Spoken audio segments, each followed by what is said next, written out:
Вместо традиционной пробежки в парке забег в музее под открытым небом. Но сначала разминка и разогрев мышц. Здесь собрались лучшие бегуны со всей России. Они-то знают, что самое главное сейчас это экономить силы. Один из них и Ахтыри Бабрак. Бегом занимается 3 года. На марафон он приехал с Пятигорска. Мне очень нравится бег, особенно в непересеченные места. И такие красивые, замечательные места. Ультрамарафон. Я бегал ультрамарафон, и сегодня марафон хочу посмотреть достопримечательности Ингушетия и посмотреть, как погода, какая погода, как красиво тут, какая красота, пейзаж. В каждом городе такое место не будет, поэтому я решил именно сегодня участвовать тут. В прошлом году я участвовал, полумарафон бежал в этой дистанции, но в этом году решил, давайте полностью марафон. За эту красоту можно, конечно, бежать полумарафон, удовольствие получить от спорта. Поклонникам активного образа жизни предстоит преодолеть 3 дистанции – 42, 21 и 10 километров. Но можно участвовать и в полумарафоне. Здесь не увидишь молниеносного рывка или широкого шага. У каждого из них в приоритете не скорость, а выносливость. И вот считанные секунды до начала забега. Готовимся к старту. 8, 7, 6, 5, 4, 3, 2, 1. Путешествие и для спортсменов, и для туристов. Международный марафон можно назвать одним из самых красочных забегов в истории. Трасса соревнований пролегает в горной местности от башенного комплекса Таргим до курорта Арамхи. Тем более и погода выдала, что надо бегать в такое утро только в радость для семейной пары из Ставропольского края. Но мы бег воспринимаем сегодняшний как приключение. Для кого-то гонка, для нас приключение. Возможность посмотреть новые места, шикарные, супер. Как можем, так бежим, идем, двигаемся. Но главное, что мы здесь. На каждой дистанции бегунов сопровождает машина скорой помощи, а за безопасностью во время кросса отвечает патруль. Для многих бегунов марафон – вершина, которую они стремятся покорить. Далеко не все доходят до финиша, поэтому для комфортного бега подготовили все самое необходимое. Я стою на отметке 15-17 километров до финиша на пункте раздачи воды. Сегодня прекрасный день, прекрасная погода, только немного холодно, потому что выпал снег. И поэтому не так часто спортсмены берут воду.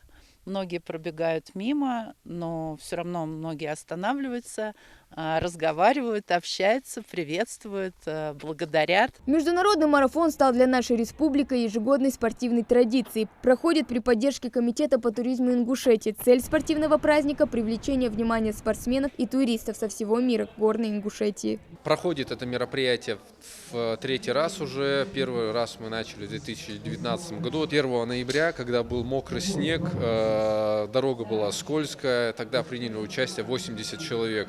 Уже в следующем году, в 2020, у нас приняло участие 150 человек. И сегодня у нас 228 человек зарегистрировано, 220 человек бегут эту дистанцию. Надеюсь, участникам этого забега будет причиной вернуться в нашу республику снова. У нас, к счастью, наверное, то, что сегодня выпал снег, и участники, бегуны могут полюбоваться такими видами, как снежные вершины. Пока одни только начинают свой забег, другие участники полумарафона почти на финише. Здесь спортсменов встречают с музыкой и угощениями. Нет,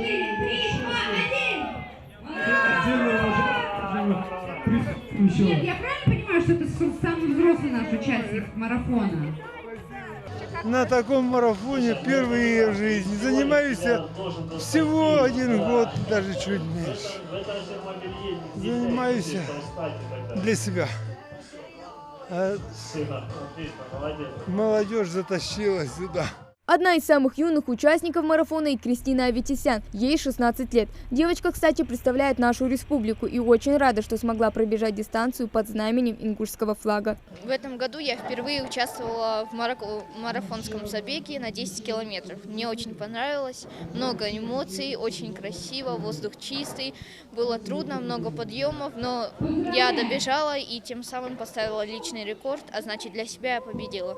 Горный воздух и живописные пейзажи добавляют динамичности марафону, подмечают организаторы, хотя бегать в горах намного сложнее, чем на равнине. Поздравить участников со спортивным праздником приехали премьер и вице-премьер правительства республики. Уважаемые жители, решите от имени главы республики Калиматова Махмуда Алимакшариповича поздравить вас вот с этим замечательным традиционным событием, которое удивительно проходит на территории нашей республики, на территории Джейравского района, в самом красивом месте, наверное, республики.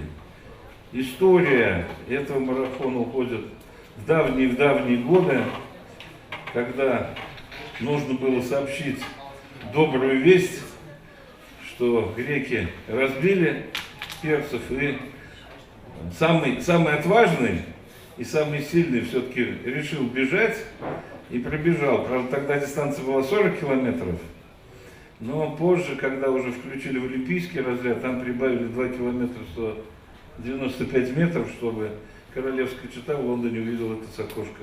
Но у нас гораздо лучший вид, мы отсюда все видим. Есть такой лозунг «О спорт и мир». Но вот сегодня это участие спортсменов из разных регионов, из разных стран в очередной раз это подтверждает. Замечательное мероприятие. Хочется сказать в первую очередь большое спасибо участникам забегов, организаторам этого мероприятия. Ну и, пользуясь случаем, всем здоровья, всем удачи. Поддержал своих спортивных товарищей и боец UFC Мовсар Евлоев. Марафон, бег – это, наверное, одно из самых моих любимых занятий – бегать. Так как вы знаете, в бою тоже иногда приходится бегать. Хотелось бы поблагодарить всех участников за такой праздник спорта. А для любителей творчества подготовили выставку декоративно-прикладного искусства, пейзажи, натюрморты, букеты, сувениры. Каждый найдет себе что-то по душе. И они очень красивые. Мужчины красивые. Мужчины, да. Набрали мужчин, подарим девушкам. Попробовать свои силы все желающие смогут теперь уже в следующем году. У каждого есть время, чтобы подготовиться, а это очень важно. Хава Гагиева, Магомед Белакиев, Новости 24.